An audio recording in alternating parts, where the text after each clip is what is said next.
Saraswati villa. Saraswati villa সুন্দর ঘরোয়া পরিবেশে অত্যাধুনিক মডেলের মেস বাড়ি, ওয়াইফাইও আছে।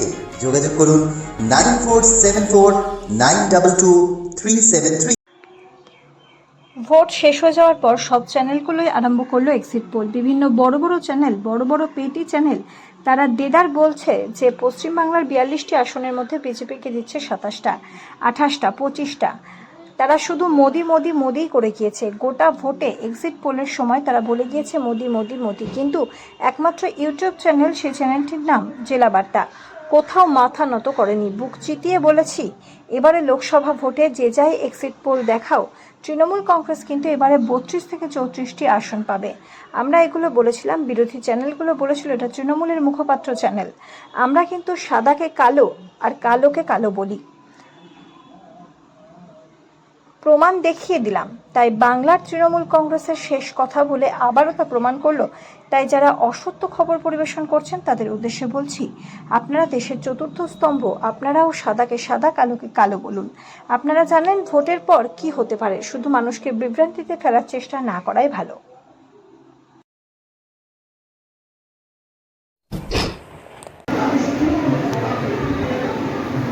রবিদা, এবার বিজেপি বহুবার এসেছে বাংলাতে, এরা এমন করছে যেন 42-42 পাবে, কিন্তু তথই বছর এবারও তাদের দু অক্ষরে ফিগারে আসছে না। এই নিয়ে আপনি পার্টির চেয়ারম্যান হিসেবে কী বলবেন? দেখুন, আমরা তো প্রথম থেকেই বলছি যে আমরা গোটা পশ্চিমবাংলায় মমতা ব্যানার্জির উন্নয়ন, অভিষেক ব্যানার্জির সাংগঠনিক দক্ষতার মধ্য দিয়ে আমরা পশ্চিমবাংলায় পরিচালনা খুব ভালো রেজাল্ট করব। কিন্তু মোদি মিডিয়া যেভাবে বিজেপিকে তুল্লা দিচ্ছিল, আজকের রেজাল্টের পর একটা গণনার সময় থেকে আমরা বুঝতে পারছি মোদি মিডিয়াগুলো বিজেপির কল্পী বাহক হিসাবে কাজ করেছেন এবং পশ্চিমবাংলার বুকে 42টা সিটের মধ্যে অন্তত 37-38টা সিট আমরা পাবো। আপনি বলছেন 37 পাবে, কিন্তু মিডিয়া বলছে 32 থেকে 34-এর মধ্যে তৃণমূল সীমাবদ্ধ থাকবে। তার কি বেশি সিট পাবো? থ্যাংক ইউ দাদা। আমরা এখন জেলা তৃণমূল কার্যালয়ের সামনে দাঁড়িয়ে আছি। আপনারা জানেন যা ট্রেন্ড চলছে, সেই ট্রেন্ড অনুযায়ী এটা যদি হতে থাকে, অর্থাৎ গোটা রাজ্যে যা ফলাফল আসছে টিভির মাধ্যমে দেখছি, 42টি আসনের মতো তৃণমূল কংগ্রেস সে পতাকা পথ করে উঠছে। 42টি আসনের মধ্যে তৃণমূল কংগ্রেস ইতিমধ্যে এগিয়ে চলেছে তার জয়যাত্রার রথ নিয়ে।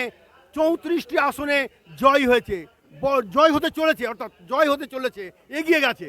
আমরা পেয়ে গেছি তৃণমূল কংগ্রেসের প্রথম দিনকার সৈনিক, বর্তমানে উনি অনেক পদ সামলিয়েছেন, এখন আইএনটিটিউসির বহরমপুর মুর্শিদাবাদ সাংগঠনিক জেলার সভাপতি সুবোধচন্দ্র দাস। সুবোধদা, আপনি দেখছেন বহরমপুরে চতুর্থ রাউন্ড চলছে।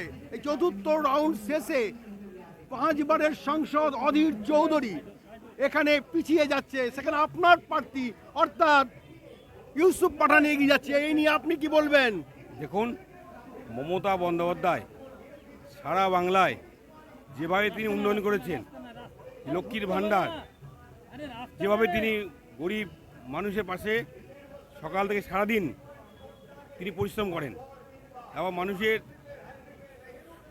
জন্ম থেকে মৃত্যু অবধি যিনি কাজ করেছেন বাংলার বুকে, ভারতবর্ষে এমন কোনো মুখ্যমন্ত্রী আমরা স্বাধীনতা দেখিনি।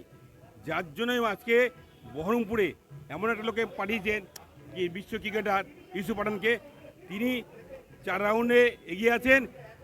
আমরা 100% বিশ্বাস তিনি জয়ী হবেন। মমতা ব্যানার্জি যে অভিষেক বন্দ্যোপাধ্যায় স্নেহত প্রার্থী, তিনি জয়ী হবেন। না, শুধু মুর্শিদাবাদ কেন্দ্রও আছে এখানে। আগের গতবারের সাংসদ আবু তাহের খান, তিনিও কিন্তু এগিয়ে আছে, খলিলুর রহমানও আছে। এই তিনটে নিয়ে বলুন। আপনি মুর্শিদাবাদ জেলার কথা যেটা বলছেন, আপনি মুর্শিদাবাদের 3টে প্রার্থী জয়ী হবে, একদম নিশ্চিন্ত, একেবারে নিশ্চিত 3জন প্রার্থী বিপুলভাবে জয়ী হবে। এবার কি কারিগর কি চাই, লক্ষ্মী ভাণ্ডার না অন্য কিছু? তো লক্ষ্মীর ভাণ্ডার তো আছেই, তার সঙ্গে আমাদের যে আমাদের সংগ্রামী যে বাংলার মুখ্যমন্ত্রী মমতা বন্দ্যোপাধ্যায় আর তৃণমূল কংগ্রেসের সাধারণ সম্পাদক, অল ইন্ডিয়া তৃণমূল সাধারণ সম্পাদক অভিষেক বন্দ্যোপাধ্যায়, তিনি যে সেনাপতি, তারও একটা বিরাট ভূমিকা আছে এই জেলাতে। তাহলে বলছেন যে এই যে অমিত শাহ, প্রধানমন্ত্রী নরেন্দ্র মোদী, রাজনাথ সিনহা, নাড্ডা সাহেব এত এত করে পশ্চিমবাংলা এসছে, এর কোনো ফল কি বাংলার বাসী দিল না? কারণ এরা শুধু মিথ্যে কথা বলেছে। দীর্ঘ 10 বছর ধরে মোদী সরকার, বিজেপি সরকার, ভারতের প্রধানমন্ত্রী শুধু মিথ্যে কথা বলে বলে মমতা বন্দ্যোপাধ্যায় যে উন্নয়ন, সেই উন্নয়নের যে ধারা, সেই ধারাকে না বেড়ে তাকে ব্যক্তিগত আক্রমণ করা হয়েছে। যে ব্যক্তিগত আক্রমণে মানুষ কিন্তু ভালো চোখে নেয়নি। আমরা এতক্ষণ ছিলাম সুভাষচন্দ্র দাসের কাছে। সুভাষচন্দ্র দাস বলছে যে এটা লক্ষ্মী ভাণ্ডার একটা প্রকল্প, লক্ষ্মী ভাণ্ডারের মস্ত প্রকল্প, লক্ষ্মী ভাণ্ডার এবং অবশ্যই মমতা ব্যানার্জির মুখ এবং আইকন, যুবকদের আইকন অভিষেক ব্যানার্জির মুখ, এই দুটো মুখেই আজ বাংলার তৃণমূল কংগ্রেসের তপ্তর করে উঠছে। আর এখানে যারা এসেছিল, অর্থাৎ প্রধানমন্ত্রী থেকে আরম্ভ করে প্রথম সারির বিজেপির নেতারা, তারা বড় বড় কথা বলেছে, মিথ্যা কথা বলেছে, মানুষ ওদের ভালো চোখে নেয়নি। জেলা বার্তার থেকে মানিক ভট্টাচার্য।